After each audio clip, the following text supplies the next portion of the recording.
আজকে রেসিপিতে দেখাবো তালের রসবড়া। তো কিভাবে আমি এই তালের রসবড়াটা বানাই আপনারা পুরো ভিডিওটা স্কিপ না করে দেখে নিন।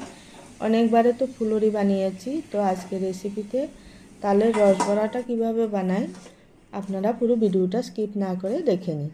এখানে আমি ছোট ছোট দুটো তাল নিয়েছি। তালগুলোকে প্রথমে খোসা ছাড়িয়ে নেব। খোসা ছাড়িয়ে একটু জল দিয়ে আটিগুলো ছাড়িয়ে এবার একটু জল দিয়ে মেখে ঘষে ঘষে একটা ছিদ্রওয়ালা থালাতে ঘষে ঘষে পিউরিটা বের করে নেব। এরকম ছিদ্রওয়ালা থালা বা ঝুড়িতে ঘষে ঘষে পিউরিটা বের করলে তাড়াতাড়িও হয়, আবার আঁশও থাকে না। তারপরে একটা বোলের মধ্যে 2 বাটি ময়দা, হাফ বাটি চিনি, চিনিটা একটু কম দেবো এখন যেহেতু রস বড়া বানাবো, রসে চিনি দেবো। হাফ বাটি সুজি আগে থেকে ভিজিয়ে রেখেছি, হাফ বাটি সুজি দেবো, 1 চামচ লবণ আর 1 চামচ মৌরি হাতে ঘষে দিয়ে দেবো, 1 চামচ জোয়ানও হাতে ঘষে দিয়ে দেবো। দিয়ে সব কিছু মিশিয়ে এবার 3 হাতা, বড় হাতাতে 3 হাতা করে তালের পিউরি দিয়ে দেবো প্রথমে। দিয়ে এবার জল না দিয়ে শুকনোই মিশিয়ে নেব। তারপর অল্প একটু জল দেব। এবারে একটা নারকেল ভেঙে নারকেলের হাফ অংশটাকে কুড়ে নিয়ে হাফ অংশ নারকেলটা দিয়ে দেবো। কোরানো নারকেলটা দিয়ে ভালো করে ফেটিয়ে নেব।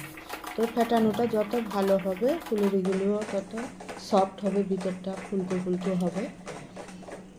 এবার ঢাকা দিয়ে কিছুক্ষণ রেখে দেবো। এদিকে কড়াইতে দেব বেশ অনেকটা করে সাদা তেল ভাজার জন্য। তেলটা গরম হলে এদিকে ব্যাটারটাকে আরেকটু ফেটিয়ে নিয়ে অল্প অল্প করে ব্যাটার দিয়ে দেব।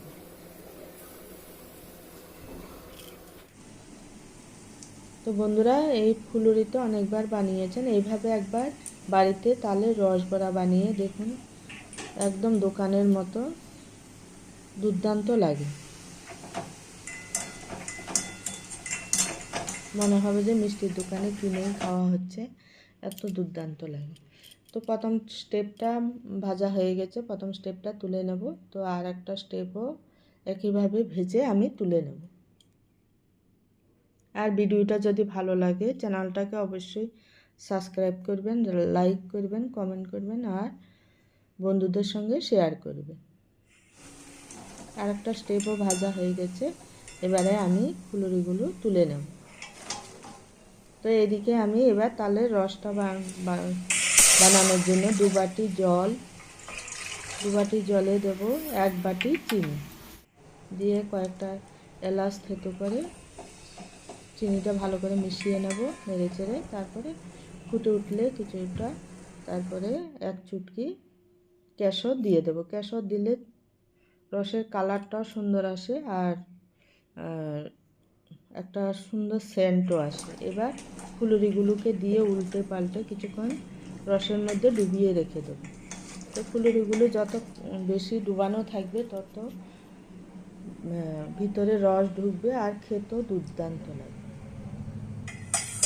তো বন্ধুরা, এইভাবে একবার বাড়িতে বানিয়ে অবশ্যই কেমন হয়েছে কমেন্ট করে জানাবেন।